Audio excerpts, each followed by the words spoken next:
Chapter 1. The But. Next time you are part of a formal or informal business discussion that involves an employee's work performance or personal qualities, we want you to listen closely for the most important word to be spoken. That word is but. It usually comes in the middle of a statement, most often right after a compliment.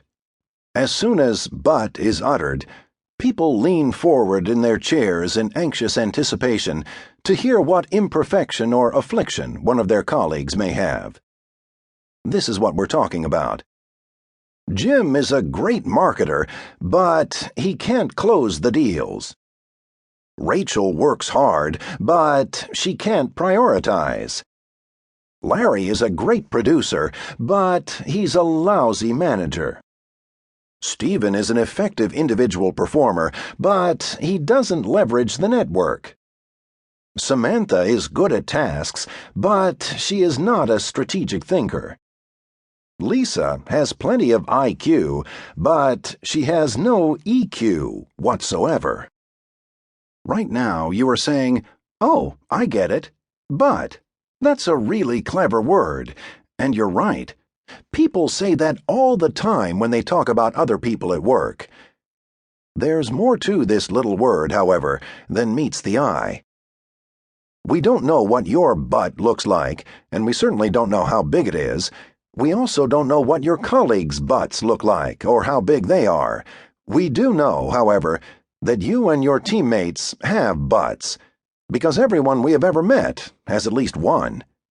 Our mission is to help you find your butt. We will make you stare at your butt and show you the butts of your coworkers. We'll discuss your butt and help you get your hands firmly around it so that you can control it. Then we are going to give you some proven tools and methods to shrink your butt so that you have the smallest one among all of your peers. We have heard countless excuses and whining from people who are not progressing in their careers.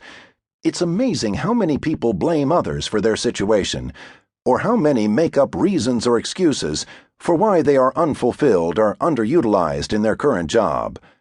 Some of our favorite pathetic excuses: "I don't manage up well," "I refuse to kiss ass," "Promotions are political," or "Only diversity candidates were considered for that assignment." These ideas allow people to feel better about themselves. They are, however, merely excuses for failure that mask the truth.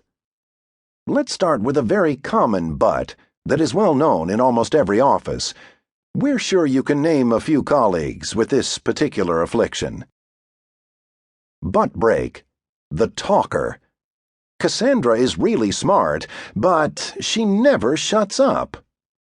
You Talk Too Much was a 1961 hit record by Joe Jones. You don't want your manager singing this song about you.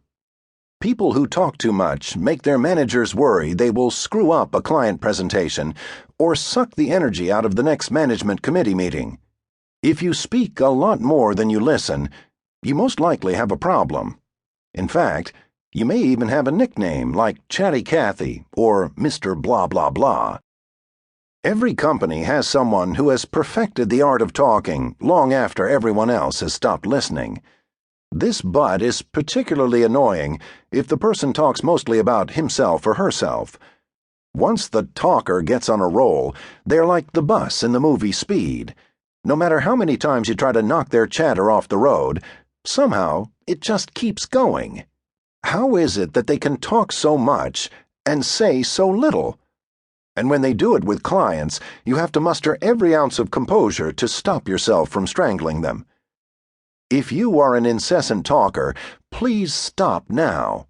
It's killing your ability to advance.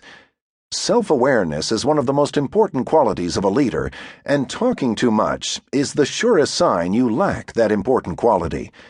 You may not be the #1 motor mouth in your office, but if you are ranked in the top 10%, we guarantee it's holding you back. In the history of mankind, no one has ever learned anything while they were talking. If you are presenting, take a breath every so often, look around, and see if your audience is with you or simply sleeping with their eyes open.